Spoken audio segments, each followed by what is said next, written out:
먼저 본문 15절 말씀 다 같이 읽겠습니다.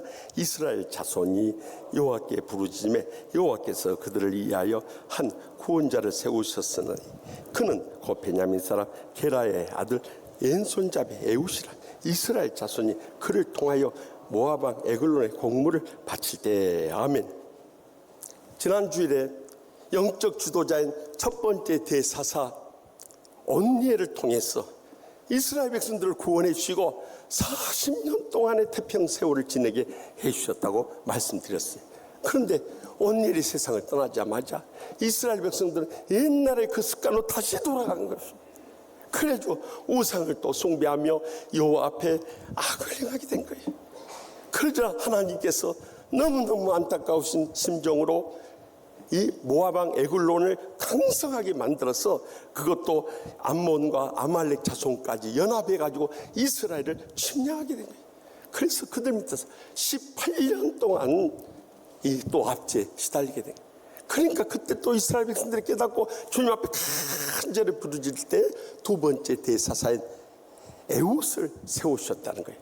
그는 베냐민 지파 게라의 아들 에웃이라고 기록하고 있어요. 여러분들 이 말씀을 읽으면서 뭔가 이상한 느낌을 느끼지 않습니까? 베냐민 지파라고, 베냐민이란 뜻이 히브리어로 오른손의 사람이란 뜻이에요. 그런데 그 가운데서 왼손잡이 에웃을 택해서 대사사로 세웠다는 것을 우리는 영적으로 주목하면서 묵상하지 않을 수 없다는 사실입니다. 왜? 오른손의 사람들 얼마나 능력 있고 힘 있고 전쟁에 이길 수 있는 사람들이 있음에도 불구하고 왜 하필이면 왼손잡이 에웃을 택했겠냐는 것입니다. 사람들이 볼 때 우린 오른손의 사람 지파인데 저 에웃을 봐라, 저 왼손잡이 정말 특이하고 이상하고 뭔가 부족하게 보이지 않느냐 하면서 그를 힐난했을지 모르겠습니다. 그럼에도 불구하고 하나님께서 왼손잡이 에웃을 사용했다는 것을 우리는 주목해야 되는 것입니다. 여러분, 우리 인생도 마찬가지입니다. 주님 앞에 죄가 많고 부족함도 많고 연약함도 많았던 사람들이 그럼에도 불구하고 하나님 아버지께서 우리를 불쌍히 여기셔서 예수님을 이 땅에 보내시고 십자가에서 우리의 모든 죄악과 상처와 질병조차도 치료기를 열어주시고 하나님의 자녀 되게 해주신 것만 해도 감사하고 감격한데 우리를 영광스러운 목사, 장로, 권사, 집사 세우셔서 주의 사명 감당케 해주시니 여러분 세상 다 이루도 이 한 가지 사실만으로도 감사하고 감격하며 살아야 되지 않겠습니까? 그런데 말씀 마지막 때 우리의 신앙생활의 모습을 보십시오. 우리의 연약함을 인정하는 그 헌영, 내 자신이 생각하는 것이 최고, 내 자신이 주장하는 것이 완전하고 내 자신이 행하는 것 부족함이 없다고 착각하며 살아가는 사람들이 얼마나 많이 있냐고요. 사실 그러나 이 모든 것 다 부질없는 것이고 헛된 것이고 하나님 앞에 인정받을 수 없는 거예요. 그래서 주님께서 이렇게 연약한 우리들을 택했어요. 고린도전서 1장 28절에서 29절에 하나님께서 세상에 천한 것들과 멸시받는 것들과 없는 것들을 택하사 있는 것들을 폐하려 하시나니 이는 아무 육체도 하나님 앞에서 자랑하지 못하게 하려 하십니다. 우리 내세에 이렇게 뭐가 있냐 이 말이요. 그런데 우리의 모습을 보십시오. 나만 옳고 나만 바르고 나만 안전한 줄로 착각하면서 말세 마지막 때 사탄이 가장 교묘하게 역사하는 게 이 교만의 시험에 빠져버린 거예요. 모든 일이 복되고 형통하고 하나님 앞에 쓰임받고 좀 살만하면 거기서부터 교만의 시험에 다 말려버린 거예요. 지난날 천사장 루시퍼가 하나님과 같이 높아지려고 이 교만의 시험에 빠져서 타락한 천사 사탄이 돼버린 거예요. 아담과 하와가 에덴 동산을 그 영원히 행복할 수 있는 길이 있었는데 하나님과 같이 눈이 밝아진다는 그 유혹에 빠져서 선악을 알게 한 나무 열매를 먹지 말라고 그토록 강조하신다. 사탄의 시험을 그거 먹어버린 거예요. 영원히 에덴 동산 쫓겨나버린 거예요. 우리 인생도 마찬가지.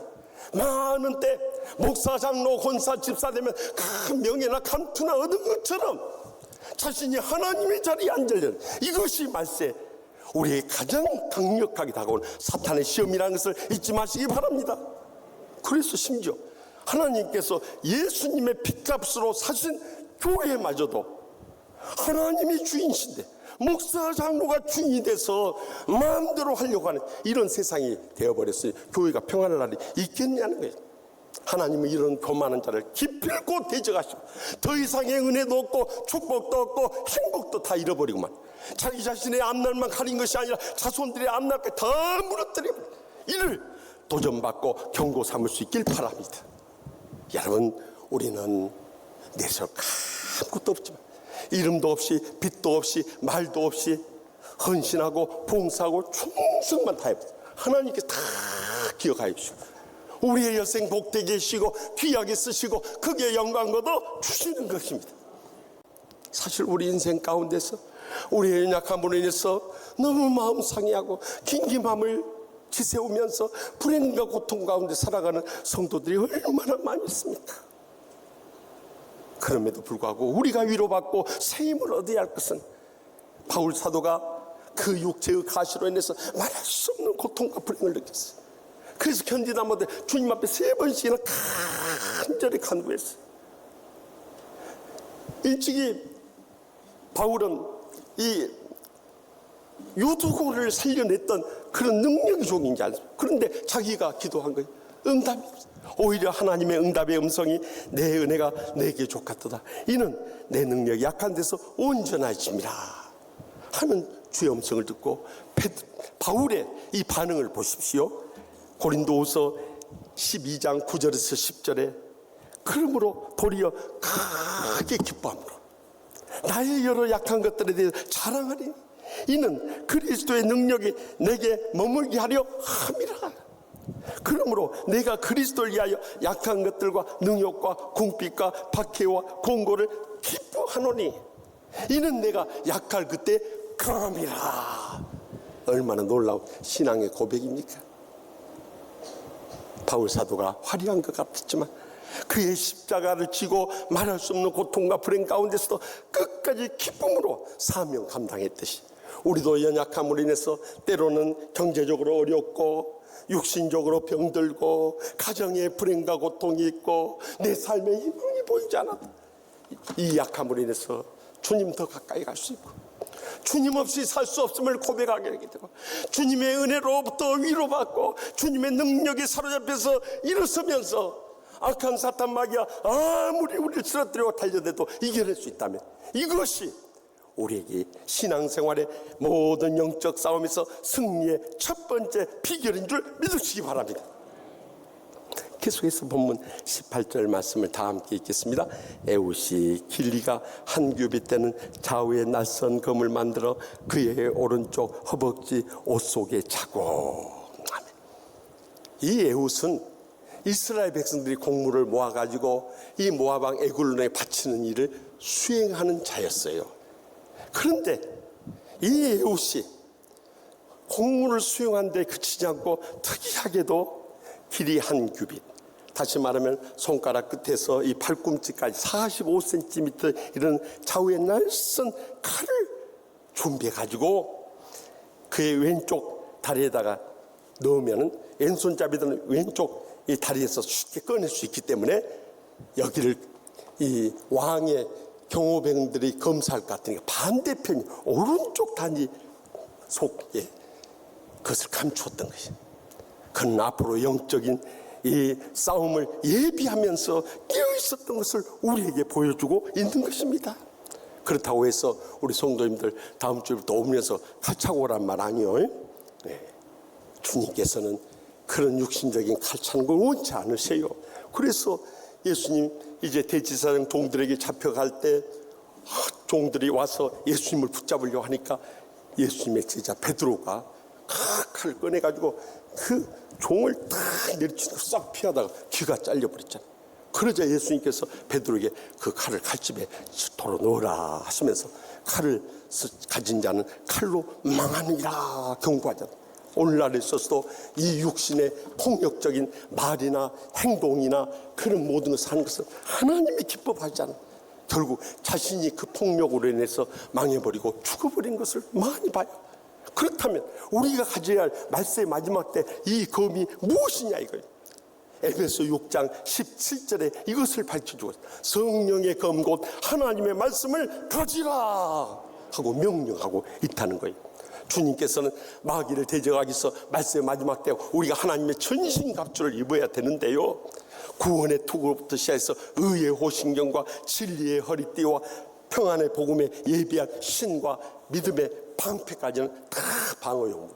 그러나 공격용 무기 2개 말씀하는데 성령의 검 곧 하나님의 말씀을 가진 거하고 기도와 간구로 깨어 구할 것을 명령하고 계십니다. 우리는 하나님 말씀만이 기준이 되기 때문에 영적으로 분별하고 대적할 수 있는 그 길을 열어주신 거예요. 그러면 그 사람이 영적인 사람이냐 아니면 사탄에게 속은 육적인 사람이냐는 것을 가장 먼저는 그가 거짓말하는 사람인가 아닌가를 보면, 사탄의 사람들은 항상 전과 후가 달라져 버립니다. 앞과 뒤가 다릅니다. 겉과 속이 다릅니다. 다 거짓말 일관하는 것을 봐요. 아, 저 사람은 사탄의 속은 영적인 사람이 아니구나 하는 것을 분별해야 되는 거예요. 두 번째로, 저 사람이 사랑하는 사람인가 아니면 우리를 죽이려고 달려든 사람인가를 봐야 돼. 베드로전서 4장 8절에 보면 만물의 마지막에 가까이 왔으니 무엇보다 뜨겁게 서로 사랑하지 사랑은 허다한 죄를 덮는이라고 말씀했어요. 그런데 말씀과 반대로 항상 시비를 걸고 막 모함을 하고 험담을 하고 공격하며 달려드는 사람들, 절대 영적인 사람이 아니라는 사실. 세 번째 결정적인 것은 그들은 말로 의로운 척하면서 바리새인같이 얼마나 교회를 이해하고 주의 종을 이해하고 양떼들을 이해한 것 같지만 그들의 삶이 파토전 다 사탄이 역사한 사람. 심지어 세상 사람들도 교회를 위해서 방해하라고 하나님 앞에 드리는 성전 예배를 드리지 말라고. 여러분, 하나님의 말씀은 모이기를 피하지 말라고 말씀하는데 성전 예배 드리지 않고 세상 사람들 말 따라가면 하나님 말씀 이미 벗어난 거예요. 예수님께서 40일 동안 금식한 다음에 강야로 끌려가서 사탄의 시험을 받는데 가장 먼저 40일 동안 금식해서 얼마나 굶주렸겠어요. 이 돌들이 떡덩이가 되게 하라고 육신의 정욕을 통해 시험해 왔어요. 그때 예수님께서 어떻게 물리쳤어요? 신명기 8장 3절 말씀을 인용해서 기록되었을 때 사람이 떡으로만 살 것이 아니요 하나님의 입으로 나오는 모든 말씀으로 살 것이라 하며 물리쳐 이겨내었어요. 그랬더니 두 번째로, 만일 내가 하나님의 아들이어도 성전 꼭대기에서 뛰어내리라 하고 이생의 자랑을 팍 자극하는 거예요. 그러자 신명기 6장 16절 말씀을 인용해서 또 기록되었을 때 주 너희 하나님을 시험하지 말라 하고 물리쳐버리시죠. 그러자 마지막으로 자기 아주 높은 곳에 끌고 가서 천하만국과 그 영광을 보여서 내게 엎드려 경배하면 이 모든 것을 내게 주리라고 사탄이 시험했을 때 예수님께서 신명기 6장 13절 말씀을 인용해서 사탄아 물러가라, 기록됐을 때 너희 하나님께 경배하고 다만 그를 섬기라. 하나님 말씀으로 다 이겨낸 거예요. 그래서 우리는 하나님 말씀이 모든 영적 분별의 기준이 되고 대적할 수 있는 힘을 얻을 수 있는 도구가 된 줄 믿으시기 바랍니다. 그래서 하나님 말씀 열심히 묵상하고요, 열심히 배우고요, 아멘 할 때까지 해버려, 열심히 암송하고요, 열심히 행하고요, 열심히 무장할 수 있기를 바랍니다. 그것이 말세의 마지막 때 우리가 사탄의 계략과 공격을 이겨낼 수 있는 힘이 되는 것입니다. 그리하므로 우리는 하나님 말씀 가운데 영적인 무장을 철저히 해서 언제 어떻게 사탄이 우리를 시험하고 쓰러뜨리려고 달려들지 몰라도 이 말씀의 능력으로 능히 승리하게 될 줄 확실히 믿습니다. 마지막으로 본문 21절에 22절 말씀 다 같이 읽겠습니다. 에훗이 왼손을 뻗쳐 그의 오른쪽 허벅지 위에서 칼을 빼어 왕의 몸을 찌르며 칼자루도 나를 따라 들어가서 그 끝이 등 뒤에까지 나갔고 그가 칼을 그 몸에서 빼내지 아니하였으며 기름이 칼날에 엉겼더라.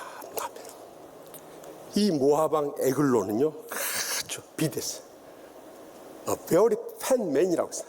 아주 비대. 동작도 느렸어요. 근데 에훗은 이제 마음에는 원치 않지만 공물을 바쳐야 되니까, 그래야 이스라엘이 태평할 수 있어요. 공물을 갖다 바치. 그리고 돌아오는 길이야. 여러분들 여기서 주목해야 할 단어가 있어요. 길갈 근처에 돌 뜨는 곳에 이르렀을 때, 길갈은 이스라엘이 가나안 정복 전쟁할 때 본영이 있던 중심지였던 거예요. 그런데 그 옆에다가 돌 뜨는 곳을 만들어. 이 돌 뜨는 곳이라는 것이 히브리어로 핫베슬림이라는 것이에요. 직역하면 우상들이라는 뜻이. 거기서 돌로 우상 조각을 만든 곳에 딱 이르렀을 때 에웃의 마음에 아니다, 이건 아니다. 우리가 어떻게 해서 하나님의 축복 속에 이 가나안 땅을 정복했는데 지금 저 우상의 나라의 왕에게 압제를 당하면서 이대로 우리가 희망도 없이 죽어가야만 되는가? 이때 복음의 의기가 이 에웃을 자극하게 된 거예요. 성령님께서 이 에웃에게 용기를 불러주실 거예요. 희망을 불러일으켜 새롭게 담대하고 강하게 일어설 수 있게 해주신 것이에요. 거기서 그는 함께 수행했던 수행원들을 다 떠나보냅니다. 그리고 다시 돌아와서 모압 왕 에글론에 독대하기를 원해요. 왕이 아무나 만나 주겠습니까? 그러자 하나님의 말씀을 전하러 왔다고 그러면 하나님께 주신 말씀을 전해야 된다고 하니까 이 에글론 왕이 이방 신이 무슨 말씀을 나한테 했을까 관심이 있을 거예요. 그래서 선한 다락방으로 초청을 해서 서로 독대하게 되었을 때 그 왕이 일어나자마자 이 에웃은 오른쪽 다리에 숨겨놨던 그 검을 꺼내서 그대로 인정사정 없이 있는 힘을 다해서 이 에글론 왕의 복부를 꽉 찔러댄 거예요. 얼마나 세게 찔렀든지 칼날과 칼자루까지 그 배 안에 들어갑니다. 그리고 쓰러지게 됩니다. 그대로 칼을 꽂아놓은 채로 그는 다시 돌아오게 됩니다. 돌아와서 이스라엘 백성들 모아서 지금이 모압 왕을 죽였으니 이제는 모압을 우리가 정벌해야 할 때다. 그래서 그 종려나무 성읍인 이 빼앗겼던 여리고 성을 향해서 돌진해가지고 10,000명을 완전히 격퇴시키고 승리의 영광으로 그 땅에 평화가 임하게 됩니다. 이 온니엘 사사는 40년의 태평세월이 이 에웃은 그의 두 배 되는 80년의 태평세월을 가져오는 기적적인 승리 역사를 이룰 수 있었던 것입니다. 여러분, 우리의 영적 싸움도 마찬가지입니다. 불의한 자들이 아무리 곁에서 막 날뛸 때 절대 두려워하거나 염려하거나 낙심해서는 안 되는 것입니다. 왜냐하면 하나님 분명히 살아계시고요, 우리를 뜨겁게 사랑하시고요, 우리가 복음으로 말미암아 믿음으로 살아갈 때 하나님 기뻐 받으시기 때문인 것입니다.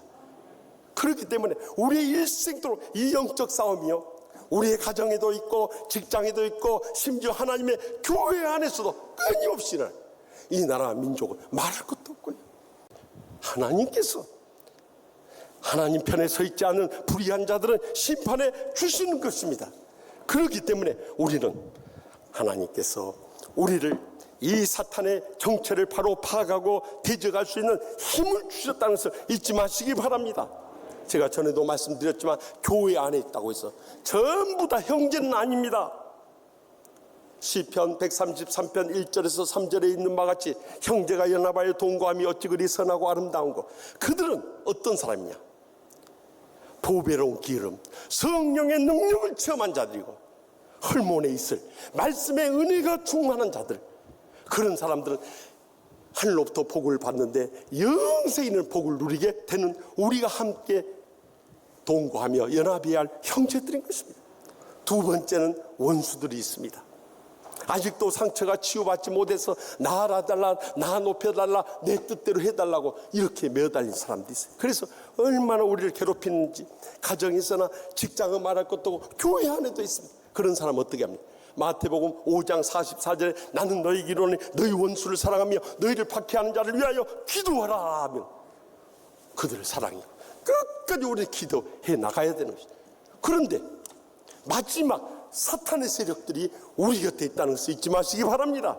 그것은 하나님의 영적인 권위를 무시하고 주의 종들이나 영적인 장로님들, 권사님들을 대항하고 또 하나님의 교회를 뒤흔들고 뒤엎으려고 하는 이 사탄의 세력들에 대해서 단호하게, 예수님께서도 베드로를 향해서 마귀야 물러가라 하고 외쳤던 것처럼, 또 야고보 사도, 바울 사도도 말했듯이 베드로 사도까지도 베드로전서 5장 8절에서 9절 말씀에 근신하라 깨어라. 너희 대적 마귀가 우는 사자같이 두루다니며 산길자를 찾나니 너희는 믿음을 굳건하게 하여 그를 대적하라.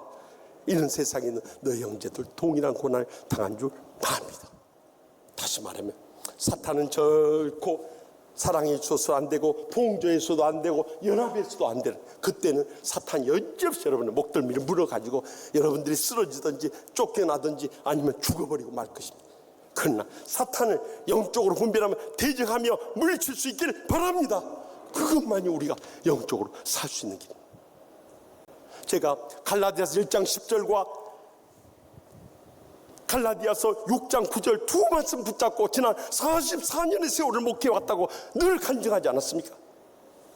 6장 9절에 우리가 선을 행하되 낙심하지 말지, 포기하지 않으면 때가 이르면 거두리라.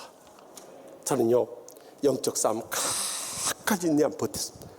우리가 불과 10년 전까지만 하더라도 복마정과 같은 교회 안에서의 사탄의 역사에 대해서 10년 동안 싸우면서 오늘의 치유하는 교회를 회복했어요. 그러나 사탄은 결코 우리를 버려두지 않습니다. 우리가 더 복을 받고 더 귀하게 쓰임받고 더 크게 영광 돌리려고 할 때 이것을 사탄은 절대 참지 못하는 또 다시 싸움을 걸어올 것입니다. 그럼에도 불구하고 우리는 하나님의 편에 서서 마귀를 영적으로 분별하고 대적하며 물리칠 수 있기를 바랍니다. 끝까지 인내하며 승리할 수 있기를 바랍니다. 그럴 때 우리는 최후의 승리의 영광과 축복을 함께 나눌 그날이 꼭 다가오게 될 줄 믿으시기 바랍니다. 그런데 고난을 통해서 영적인 싸움은 끊임없이 있을지라도 우리도 오늘도 도민들처럼 우리의 연약함을 인정하고 하나님 말씀으로 무장해서 사탄을 대적하고 물리치게 될 때 언젠가는 승리의 영광과 축복을 우리의 여생뿐만 아니라 자손들까지 다 누리게 될 날 꼭 다가오게 될 줄 확실히 믿습니다.